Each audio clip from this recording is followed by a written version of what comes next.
నమస్కారం. నా న్యూస్ వార్తలకు స్వాగతం. ముందుగా వార్తల్లోని ముఖ్యాంశాలు. తుమ్మిడిహట్టి ప్రాజెక్టు పురోగతిపై సీఎం రేవంత్ సమీక్ష. సాగునీటి విస్తరణపై అధికారుల చర్చ. పనుల్లో ఆలస్యం లేకుండా పర్యవేక్షణ. రైతులకు లాభాలు చేకూరేలా చర్యలు.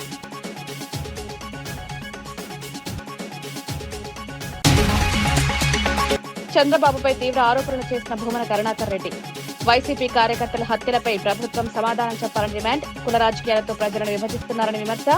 రాష్ట్రంలో శాంతి భద్రతల పరిస్థితి దిగజారిందని ఆందోళన.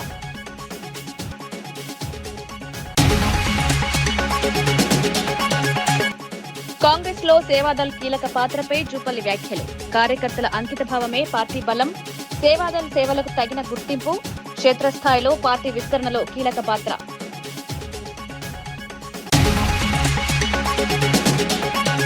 కార్యకర్తల సంక్షేమంపై లోకేష్ కీలక వ్యాఖ్యలు. 160 కోట్లతో సంక్షేమ కార్యక్రమాలు. కార్యకర్తలే పార్టీ బలం. సమస్యల పరిష్కారంలో నాయకుల బాధ్యత.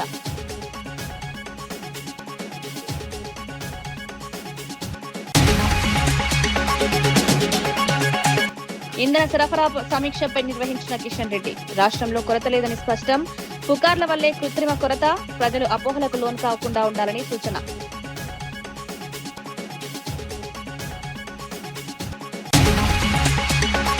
తుమ్మిడిహట్టి ప్రాజెక్టు పురోగతిపై సీఎం రేవంత్ రెడ్డి ఎంసీహెచ్ఆర్డీలో సమీక్ష సమావేశం నిర్వహించారు. ఈ సమావేశానికి మంత్రి ఉత్తమ్ కుమార్ రెడ్డి, ఎంపీ వేం నరేందర్ రెడ్డి హాజరయ్యారు. ఆర్థిక శాఖ ముఖ్య కార్యదర్శి సందీప్ కుమార్ సుల్తానియా, సీఎంఓ కార్యదర్శి Manik Raj, irrigation secretary Sridhar, ISB ప్రతినిధులు కూడా పాల్గొన్నారు. ప్రాజెక్టు అమలు వేగం, నిధుల వినియోగం, సాంకేతిక అంశాలపై సమగ్ర చర్చ జరిగింది. సాగునీటి విస్తరణ ద్వారా రైతులకు లాభాలు చేకూరేలా చర్యలు తీసుకోవాలని సీఎం సూచించారు. పనుల్లో ఆలస్యం జరగకుండా పర్యవేక్షణ పెంచాలని ఆదేశించారు. ప్రాజెక్టు పూర్తయితే వ్యవసాయ రంగానికి ఊతమిస్తుందని అధికారులు తెలిపారు.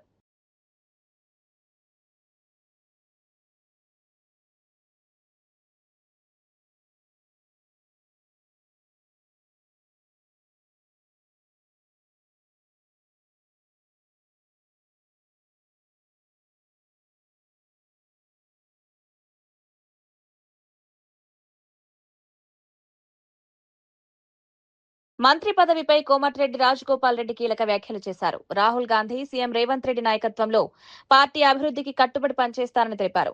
అధిష్టానం ఇచ్చిన హామీని ఖచ్చితంగా నిలబెట్టుకునేందుకు నమ్మకం ఉందన్నారు.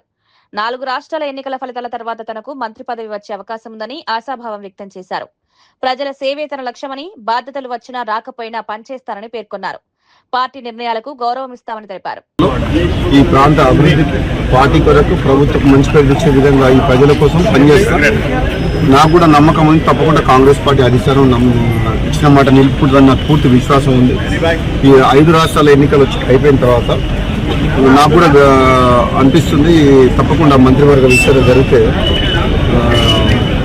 అధిష్టానం నా విషయంలో తప్పకుండా సీరియస్ గా ఆలోచించి నిర్ణయం తీసుకుంటారని చెప్పి అనుకుంటున్నాం.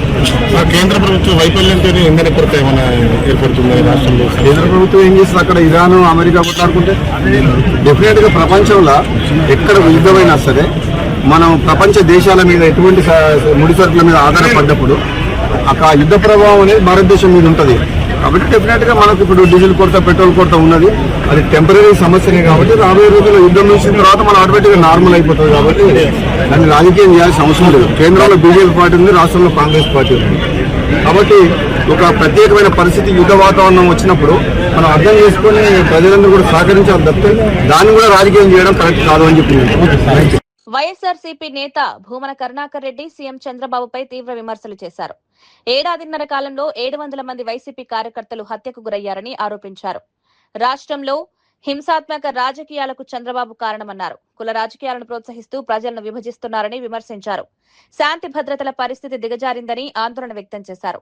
ప్రజాస్వామ్య విలువలు దెబ్బతింటున్నాయని పేర్కొన్నారు. ఈ ఘటనలపై ప్రభుత్వం సమాధానం చెప్పాలని డిమాండ్ చేశారు. వాళ్ళ నాయకులకు ఆయన ప్రసంగించినటువంటి శుద్ధులు వింటే ఎంత ఆశ్చర్యంగా ఉంటుందంటే, ఆయన ఇప్పటి వరకు రాజకీయులతోనే రాజకీయం చేశా, హంతకులతో నేను రాజకీయాలు చేయలేదు అని మొదలుపెట్టి మా నాయకుడి మీద వైఎస్ఆర్ కాంగ్రెస్ పార్టీ మీద ఆయన మాట్లాడిన దుర్భాషలు అన్నీ ఇన్ని కావు. చంద్రబాబు గారు మమ్మల్నేదో ఓసిడి ఉన్నటువంటి వ్యాధిగ్రస్తులని, సిసిడి వ్యాధిగ్రస్తులని రకరకాలైనటువంటి మాటలు మాట్లాడినారు. చంద్రబాబు గారికి మెగలోమేనియా అనేటువంటి వ్యాధి ఉంది అని చాలా సంవత్సరాలుగా అనేక మంది మానసిక శాస్త్రవేత్తలు మాట్లాడటం జరిగింది. ఉన్నది లేనట్టుగా భ్రమించి తనను తాను చాలా ఉన్నతుడుగా చిత్రీకరించుకొని ఆయన చెప్పేటువంటి శుద్ధులు అన్నీ ఇన్నిగా.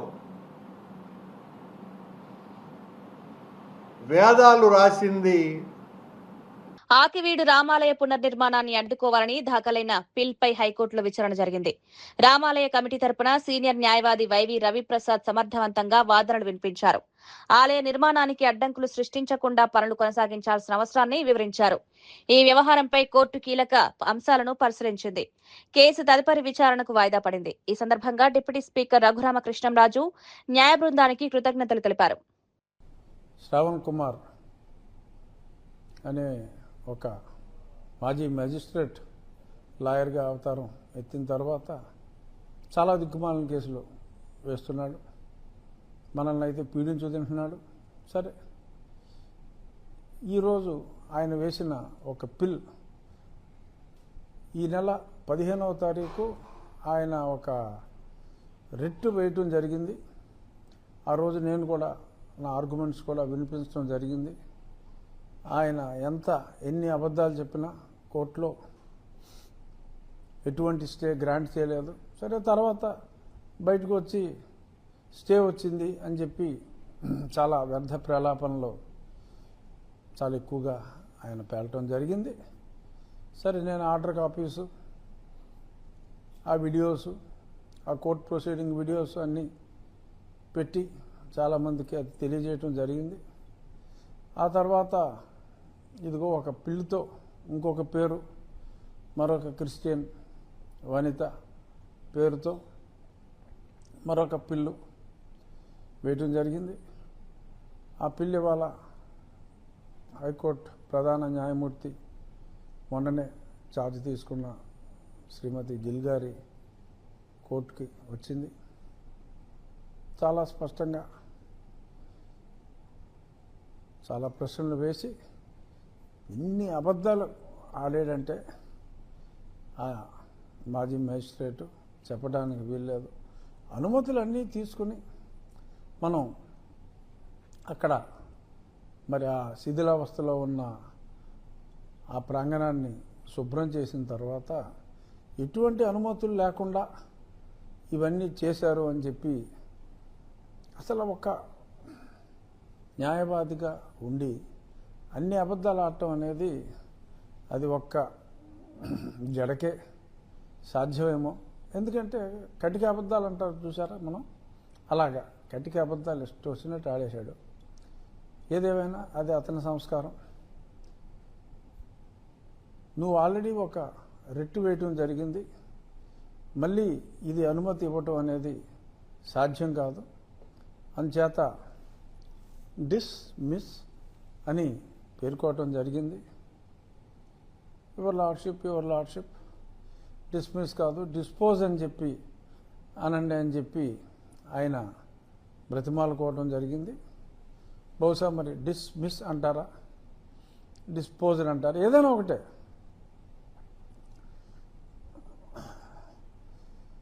దవడ బదలు కొట్టానంటాం, చెంప మీద కొట్టితిరి అంటాం, రెండు ఒకటే, కానీ ఆ ఇంటెన్సిటీలో తేడా ఉంటుంది. కాంగ్రెస్ పార్టీలో సేవాదల్ పాత్రపై మంత్రి జూపల్లి కృష్ణారావు కీలక వ్యాఖ్యలు చేశారు. పార్టీకి నాటి నుంచి నేటి వరకు సేవాదల్ వెన్నెముకలా నిలిచిందన్నారు. ఎన్నో సంవత్సరాలుగా స్వచ్ఛందంగా ప్రజాసేవలో ముందుంటూ పార్టీ బలోపేతానికి సేవాదళ్ కార్యకర్తలు కృషి చేస్తున్నారని తెలిపారు. వారి సేవలను గుర్తించి తగిన గుర్తింపు, పదవులు కల్పించేందుకు పార్టీ కట్టుబడి ఉందన్నారు. క్షేత్రస్థాయిలో పార్టీ సిద్ధాంతాలను ప్రజల్లోకి తీసుకువెళ్లడంలో సేవాదళ్ కీలక పాత్ర పోషిస్తోందని చెప్పారు. కార్యకర్తల అంకిత భావం వల్లే కాంగ్రెస్ పార్టీ బలపడుతోందన్నారు. కోట్లాది మంది జనాన్ని, ప్రజల్ని దేశ స్వాతంత్రం కోసం సమాయత్తం చేయడం కోసం ఒక సేవాదళను పటిష్ట చేసి ఈనాడు ఉన్నటువంటి సాంకేతిక పరిజ్ఞానం, టీవీలు, పేపర్లు లేకపోయినా కూడా గ్రామానికి సేవాదళ కార్యకర్తల ద్వారా జాతిని మొత్తాన్ని కూడా సంఘటన చేసి దేశ విముక్తి కోసం సంఘటన చేసినటువంటిది ఈ యొక్క సేవాదళం. అంటే కాంగ్రెస్ పార్టీకి వెన్నెముక లాంటిది సేవాదళం. ఆనాటి నుంచి ఈనాటి వరకు ఇక్కడ ఒక్కొక్కరు ఈ యొక్క సేవాదళలో ఈ యొక్క ట్రైనింగ్ లో పాల్గొంటున్న వాళ్ళు కొంచెం చూస్తే 20, 30, 40 సంవత్సరాల నుంచి సేవలు అందిస్తూనే ఉన్నారు. ఈనాటి రాజకీయ వ్యవస్థలో ముఖ్యంగా మతాల పేరు మీద బీజేపీ దేశాన్ని విడగొట్టేటువంటి కార్యక్రమం, ఇంకోవైపున రకరకాల పంచాయతీల పంచాయతీ. ఇలాంటి సందర్భంలో రాష్ట్రం, దేశంలో ఆనాటి మహానుభావులు కలగన్నారో భారతదేశం ఏ విధంగా ఉండాలి కింద కాలక్రమేణా ఆ గుణగణాలు పోయినాయి, ఆ సేవాభావం పోయింది. యావత్ దేశంలో కూడా ప్రపంచం మళ్ళీ దేశానికి స్వాతంత్రం ఇచ్చిన మహనీయుల యొక్క కళలు నెరవేరాలంటే అలాంటి గుణగణాలు, సేవాభావం, అట్లాగే ప్రజల కష్ట సుఖాల పాలు పంచుకోవడం, ధైర్యము, సాహసము కావాలంటే ఇంకా ఈ యొక్క మళ్ళీ ఈ సేవాదళం అనేది కాంగ్రెస్ పార్టీ సేవాదళంలో దీన్ని ఇంకా విస్తరించాల్సిన అవసరం ఉంది. ఈ యొక్క ఆ మైండ్ సెట్ ఉన్నటువంటి వాళ్ళు ఇంకా సేవాదళంలో పెద్ద ఎత్తున పెంచేటువంటి ఏర్పాటు చేసి గ్రామానికి విస్తరించి ఏర్పాటు చేసి తెలంగాణ రాష్ట్రం తీసుకుంటే తెలంగాణ రాష్ట్రం ఏదైతే సాధన కోసం అమరవీరులు త్యాగాలు చేసిందో వాళ్ళ యొక్క ఆశలు నెరవేరాలన్నా, కళలు నెరవేరాలన్నా, అట్లాగే ఆనాటి మహానుభావులకు దేశాన్ని స్వాతంత్రించిందో వాళ్ళ యొక్క ఆశయాలు నెరవేరాలన్నా ఇలాంటి సేవాదళను ఇంకా విస్తరించే కార్యక్రమం చేసి ప్రజలను ఈ విలువల పట్ల, ఈ యొక్క గుణగణాల పట్ల సమాజాన్ని జాగృతం చేయడం కోసం ఈ సేవాదళను విస్తరించాల్సిన అవసరం ఉంది. కాంగ్రెస్ పార్టీ పరంగా, ప్రభుత్వ పరంగా ఎంత చేసినా ఈ సేవాదళ కార్యకర్తలు తక్కువనే, చేయాల్సింది చాలా ఉంటుంది. కాబట్టి వీళ్ళకు కూడా ఈ యొక్క నామినేటెడ్ పదవుల్లో కూడా కొంత ప్రోత్సాహం ఇవ్వాల్సిన అవసరం ఉంది, వాళ్ళని గుర్తించాల్సిన అవసరం ఉంది.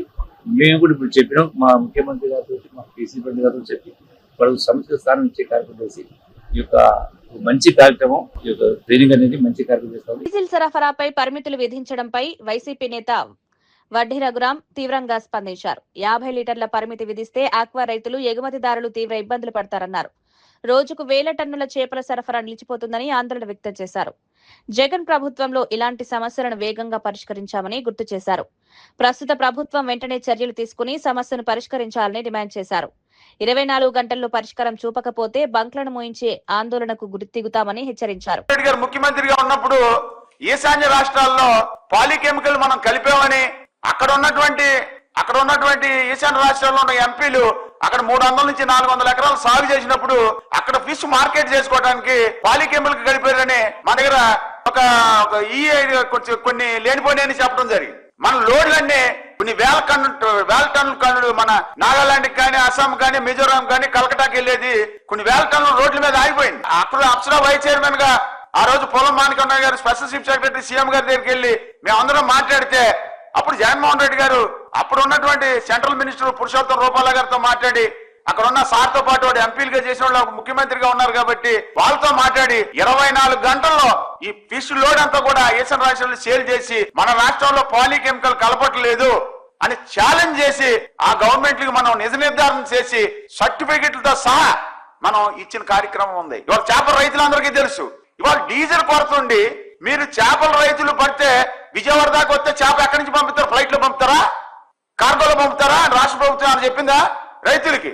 ఇవాళ ఆక్వా రైతులు ఉన్నారు. ఇవాళ ఆక్వా రైతులకి ఇవాళ ప్రొక్యూర్మెంట్ జరుగుద్ది. జరిగిన తర్వాత అక్కడి నుంచి కోనసీమలో ఉంది, లేకపోతే ఇక్కడ ఉంది. ఒక ప్రాసెసింగ్ ప్లాంట్ ఏమో వైజాగ్ లో ఉంటుంది, ఒక ప్రాసెసింగ్ ప్లాంట్ ఏమో ఎక్కడ మన ఒంగోలులో ఉంటుంది, ఒక ప్రాసెసింగ్ ప్లాంట్ ఉయ్యూరులో ఉంటుంది. రకరకాల ప్రాసెసింగ్ ప్లాంట్ 130 ప్రాసెసింగ్ ప్లాంట్లు ఉన్నాయి. అందులో 70 కంపెనీలు అసోసియేషన్ లో ఉంటాయి. ఉన్నప్పుడు మీరు 50 లీటర్లు కొట్టితే ఈ రొయ్య అక్కడి నుంచి ప్రాసెసింగ్ ప్లాంట్ కి ఎప్పటికి వెళ్తుంది? అది పచ్చి సరుకు వాసన వచ్చేస్తే కోల్డ్ స్టేజ్ లో పెట్టకుండా రొయ్య రైతు నాశనం అయిపోతాడు.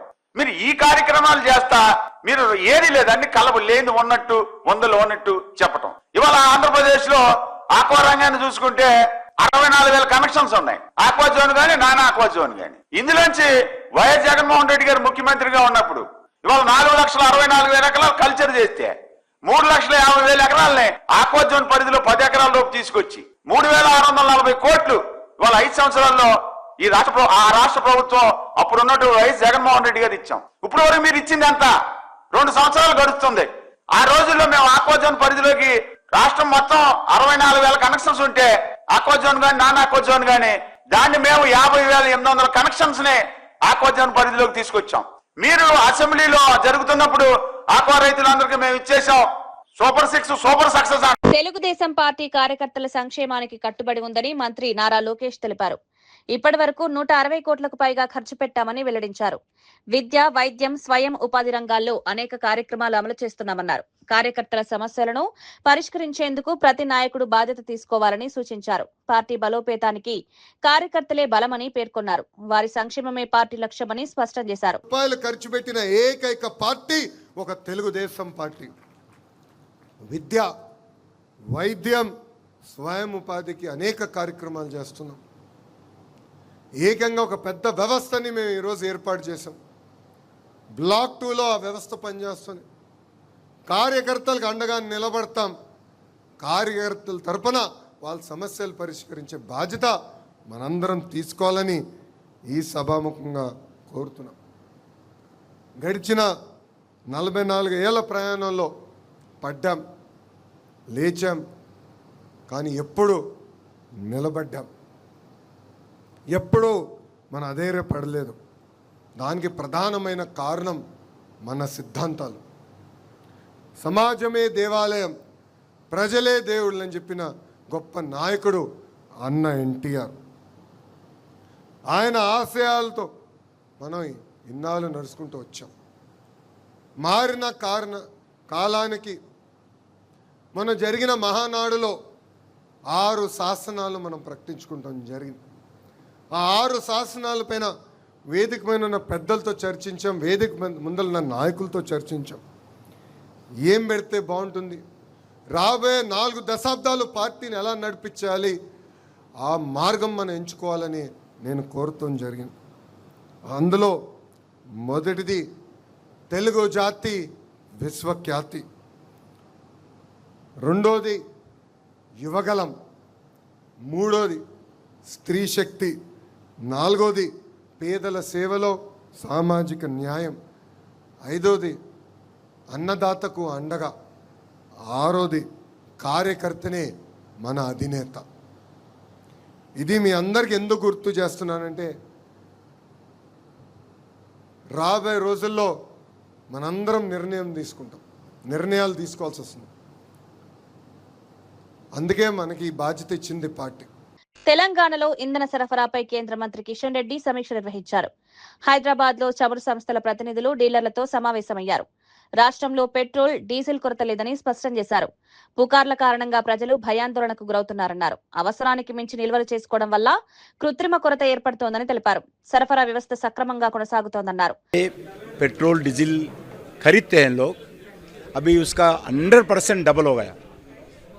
इसके कारण थोड़ा प्रॉब्लम हुआ है. आज इस विषय पर मैं पूरा पेट्रोलियम कंपनीज IOCL हो, BPCL हो, सभी कंपनीज HPCL हो, सभी लोगों को बुलाकर रिव्यू किया हूँ. हमारे पास पूरा स्टॉक्स है, कोई प्रॉब्लम नहीं है. कुछ लोग आज वेस्ट बंगाल के पोलिंग के बाद रेट बढ़ेगा जैसा गलत प्रचार किया है. हमारा दुर्भाग्य है, देश का अपोजिशन पार्टी लीडर गैर जिम्मेदारी के साथ इर्रेस्पॉन्सिबल स्टेटमेंट राहुल गांधी जी ने दिया है. वो ऐसी स्टेटमेंट देने के कारण आज देश में जो पेट्रोल डीजल हो उसका परचेस डबल हो गया, क्योंकि रेट बढ़ेगा इसलिए सभी लोग पेट्रोल गाड़ी में टैंक फुल करके फिर घर में अनलोड कर रहे. इसके कारण ये गर्मी का सीज़न है. मैं लोगों से अनुरोध करता हूँ, घरों में कोई पेट्रोल मत रखिए आप लोग. ये गर्मी का सीज़न है, एक्सीडेंट होने का समस्या भी है। मैं देश के जनता से अनुरोध करता हूँ, कोई भी पेट्रोल अपने घरों में स्टॉक मत रखिए। भारत सरकार के पास, भारत देश के पास, अभी पेट्रोलियम कंपनीज के पास आज पेट्रोल डीजल स्टॉक्स है। अभी कोई चिंता करने का ज़रूरत नहीं, कोई टेंशन होने का ज़रूरत नहीं, पैनिक होने का ज़रूरत नहीं है। हम पूरा सप्लाई भारत सरकार के द्वारा कर रहे हैं। आप जो भी टेंशन है, भारत का प्रधानमंत्री नरेंद्र मोदी जी लेंगे। आपके 140 करोड़ जनता का टेंशन भारत का प्रधानमंत्री नरेंद्र मोदी जी लेंगे। कुछ समस्या है तो नरेंद्र मोदी जी स्वयं बात करेंगे आप लोगों से। अगर शॉर्टेज है तो अपील करेंगे, मगर आज कोई शॉर्टेज नहीं है, बिल्कुल पैनिक होने का ज़रूरत नहीं है। नरेंद्र मोदी जी अलग अलग देशों से जो भी अपने को नीड है पेट्रोल डीजल का, उसको पूरा। అనకాపల్లి జిల్లా నర్సీపట్నంలో పోలీసులు భారీగా గంజాయి స్వాధీనం చేసుకున్నారు. 50 లక్షల విలువైన 50 కిలోల గంజాయితో పాటు ఒక కార్, 3 బైక్లు, 5 మొబైల్ ఫోన్లు సీజ్ చేశారు. కేడిపేట సమీపంలో వాహనాల తనిఖీల్లో ఈ అక్రమ రవాణా బయటపడింది. ఒరిస్సా నుంచి కాకినాడకు గంజాయి తరలిస్తుండగా 5 నిందితులను పోలీసులు అరెస్ట్ చేశారు. తేజ్ కిరణ్, చందు, సింహాద్రి, అరవింద్, విఘ్నేష్లుగా గుర్తించారు. జిల్లా ఎస్పీ తుహిన్ సిన్హా ఆధ్వర్యంలో దాడులు జరిగాయి. నిందితులపై కేసు నమోదు చేసి కోర్టులో హాజరుపరిచారు. మాదక ద్రవ్యాల రవాణాపై పోలీసులు కఠిన చర్యలు తీసుకుంటామని తెలిపారు. మార్నింగ్ మా అనకాపల్లి జిల్లా ఎస్పీ గారైన తుహిన్ సిన్హా గారు మరియు నర్సీపట్నం ఎస్డిపో గారైన శ్రీనివాసరావు గారికి రాబడిన సమాచారం మేరకు నేను మరియు మా కేడిపేట ఎస్ఐ రిషికేశ్ సిబ్బంది అందరం కలిసి మీడియేటర్ల సహాయంతో ఏల్పురం దగ్గరలో మాటు వేసామండి. మాటు వేసేటప్పటికి ఏజెన్సీ నుంచి ఒక కారు, 3 బైకులు, ఒక 5 మెంబర్స్ని మీడియేటర్ సమక్షంలో పట్టుకున్నాం. వాళ్ళకి పట్టుకొని విచారించగా వాళ్ళ నుంచి మాకు గంజాయి సమాచారం వచ్చింది. గంజాయి కూడా దొరికింది. కారులో ఒక 2 ప్రయాణించారు. ఆ ఇద్దరిలో ఒకడు ఆయన తేజ, కాకినాడ వాకలపూడి గ్రామం. అతను పాత నేరస్తుడు. ఆయన మీద ఒక 10 కేసులు ఉన్నాయి. ఒక 3 కేసులు గంజాయి, ఒక 7 కేసులు ప్రాపర్టీ అఫెన్స్ ఉన్నాయి. తర్వాత రెండో వ్యక్తి చందు అండి, ఈయన ట్రాన్స్పోర్టర్గా పనిచేస్తున్నాడు, ప్లస్ ఏంటంటే లేబర్ వర్క్. సింహాద్రి ఈయన కూడా కాకినాడ జిల్లా వాస్తవ్యుడే, తిమ్మాపురము. అరవింద్ అండి, ఈయనది కూడా జగన్నాథపురం, కాకినాడ. కేశవరపు వీర వెంకట సత్య విఘ్నేశ్. వీళ్ళందరినీ విచారించగా ఇందులో బోడపాటి తేజ్ కిరణ్కి ప్రీవియస్గా ఆయనకి 2011 నుంచి ఒక 10 కేసులు ఉన్నాయి. అరవింద్ అని అతనికి నుంచి ఒక 14 దొంగతనం కేసులు ఉన్నాయి. అంటే రాబరీలు, డే అఫెన్స్లు, నైట్ అఫెన్స్లు, దొంగతనాలు, బైక్ దొంగతనాలు ఉన్నాయి. కేశవరపు వీర వెంకట సత్య విఘ్నేశ్కి ఏమంచి ఒక 6 కేసులు ఉన్నాయి. ఇవి కూడా దొంగతనం కేసులే. ఈ 3 ఓల్డ్ అఫెండర్స్. వీళ్ళ ముగ్గురికి ఏమంచి వీళ్ళందరూ పాత స్నేహితులు. వీళ్ళు ఏం చేశారంటే 27 సాయంకాలం ఈ తేజ్ కిరణ్ అనే అతను ice cream plus juice parlour నడుపుతున్నాడు. ఈయన ఆర్థికంగా ఇబ్బందులు అవ్వడం వల్ల మంచి బిజినెస్ చేయాలని ఈ నలుగురిని హెల్పర్గా తీసుకొని 27వ తేదీన ఏజెన్సీకి వెళ్ళారు. అక్కడ ఒక ఆయన సమ్ ఏజెన్సీ పర్సన్ దగ్గర ఒక 50 కేజీలు గాంజా, అంటే కేజీ 20,000లకు ఒప్పందం చేసుకొని 1,00,000 రూపాయలు అతనికి అడ్వాన్స్ ఇచ్చి చెల్లి అది గంజాయి అమ్మిన తర్వాత వచ్చి మిగతా డబ్బులు ఇస్తామని వీళ్ళు అందరూ వస్తుండగా వీళ్ళ రూట్ ఏంటంటే కోటగుండల, కోరుకొండ, జెర్రీల, రెంతాడ, పెద్దవలస, కేడిపేట హైవే మీద వాళ్ళు హైవే రూట్ తీసుకుంటారండి. ప్రీవియస్ కూడా వీళ్ళు ఇందులో ప్రాపర్టీ అఫెండర్స్ ఉన్నారు, ప్లస్ గంజాయి అఫెండర్స్ కూడా ఉన్నారు. ఈ ఏమన్నా అనే తేజ అతనికి 2024లో దేవరాపల్లిలో కూడా కేసు ఉంది. వీళ్ళందరిని విచారిస్తే వీళ్ళు ఏం చెప్పారంటే వీళ్ళు ఫైనాన్షియల్గా ఇబ్బందులు పడడం వల్ల గంజాయి వ్యాపారాన్ని ఎంచుకుంటే మళ్ళీ అధిక లాభాలు పొంది బిజినెస్ చేయాలని ఆలోచన. వీళ్ళు కాకినాడలో హార్బరు 1 టౌన్ ఏరియాలో 50 గ్రాములు 100 గ్రాములుగా పొట్టాలుగా చేసి ఒక్కో పొట్లం 200, 300 లెక్క ఈ ప్రైవేట్ బహిరంగ మార్కెట్లో అమ్మడం వీళ్ళకి అలవాటు అయింది.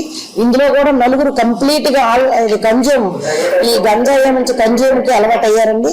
ఇది మీడియేటర్ సమక్షంలో 50 కేజీలు గాంజా, ఒక కారు, 3 బైకులు, 5 ఆండ్రాయిడ్ ఫోన్లు సీజ్ చేశాము. సుమారు దీని విలువ 45 lakhs ఉంటాయి, 45 నుంచి 55 లక్షల వరకు ఉంటాయి. ఇందులో మా కేడీపేట ఎస్ఐ గారు మరియు సిబ్బంది చాలా చాకచక్యంగా పట్టుకొని వీళ్ళని పట్టుకున్నారండి. ఆఫీసర్స్ కూడా, సీనియర్ ఆఫీసర్స్ కూడా అభినందించారు. ఇందులో పనిచేసే వారందరికి కూడా అప్రిషియేషన్స్, సారు రివార్డులు కూడా ఇస్తామని తెలియజేశారు. హైదరాబాద్ లో డాక్టర్ శోభా ఫౌండేషన్ ఆధ్వర్యంలో నిర్వహించిన జాబ్ మేళా విజయవంతంగా ముగిసింది. ఈ కార్యక్రమానికి బీజేపీ రాష్ట్ర నేత ఎన్ రామచంద్రరావు హాజరై అర్హులైన అభ్యర్థులకు ఆఫర్ లెటర్లు అందజేశారు. ఇంజనీరింగ్, డిగ్రీ, ఫార్మసీ వంటి విభాగాలకు చెందిన వందలాది మంది యువత ఈ మేళాలో పాల్గొన్నారు. ప్రభుత్వ ఉద్యోగాలకే పరిమితం కాకుండా ప్రైవేట్ రంగంలో కూడా అవకాశాలను వినియోగించుకోవాలని సూచించారు. స్టార్టప్ ఇండియా, స్టాండప్ ఇండియా వంటి పథకాల ద్వారా యువత స్వయం ఉపాధి వైపు అడుగులు వేయాలని పిలుపునిచ్చారు. ఈ జాబ్ మేళా యువతకు ఉపాధి అవకాశాలను అందించడంలో కీలకంగా నిలిచింది. మెమోరియల్ ఫౌండేషన్ ఆధ్వర్యంలో డాక్టర్ సమత గారు, మరి భర్త రమేష్ గారు ఈ యొక్క ఆనంద్ ఈ యొక్క జాబ్ మేళా ఈ యొక్క నిర్వహించడం జరిగింది. మరి జాబ్ మేళా చాలా మంది యువకులు ఉన్నారు, ముఖ్యంగా క్వాలిఫైడ్ ఇంజనీర్స్, ఈ మధ్యన ఇంజనీరింగ్ కంప్లీట్ చేసిన వాళ్ళు, గ్రాడ్యుయేషన్స్, డిప్లొమా హోల్డర్స్ కూడా ఈ యొక్క జాబ్ మేళకి, ఫార్మసీస్, అదేవిధంగా డాక్టర్ కాబట్టి ఫార్మసీస్, మరి పారామెడికల్ సంబంధించినటువంటి యొక్క ఓపెనింగ్స్కు చాలా కంపెనీస్ ఇక్కడ వచ్చినాయి. మరి వారి చెప్పడం ప్రకారం సాయంకాలం వరకు చాలామంది ఆఫర్ లెటర్ కూడా ఇవ్వడం జరుగుతుంది. డాక్టర్ చిత్తూరు జిల్లా కాణిపాకం వరసిద్ధి వినాయక స్వామి దేవస్థానంలో భక్తులు పెద్ద ఎత్తున దర్శనానికి వచ్చారు. ఈ సందర్భంగా రామచంద్ర యాదవ్ కుటుంబ సమేతంగా స్వామివారిని దర్శించుకున్నారు. దేవస్థానం అధికారులు వారికి స్వాగతం పలికి ప్రత్యేక దర్శన ఏర్పాట్లు చేశారు.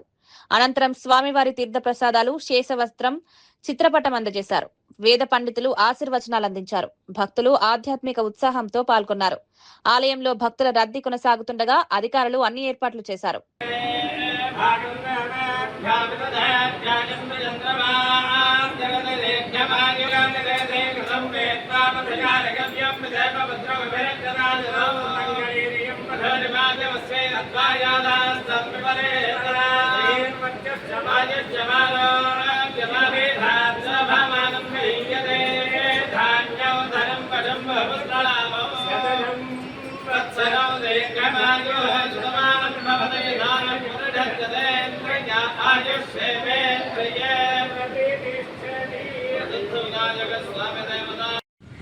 ఓం గం గణపతయే నమః. ప్రముఖ పుణ్యక్షేత్రం శ్రీ కాణిపాకంలో వెలసిన స్వయంభూ వరసిద్ధి వినాయక స్వామి దర్శనం కోసం ఈరోజు కుటుంబ సభ్యులతో చేయడం జరిగింది. ఆ స్వామివారి ఆశీస్సులు అందరికీ ఉండాలని, అందరికీ మంచి జరగాలని మనస్ఫూర్తిగా కోరుకుంటున్నాను. ఇవి నాటి వార్తా విశేషాలు. మరో బులెటిన్లో మళ్ళీ కలుద్దాం. నమస్కారం.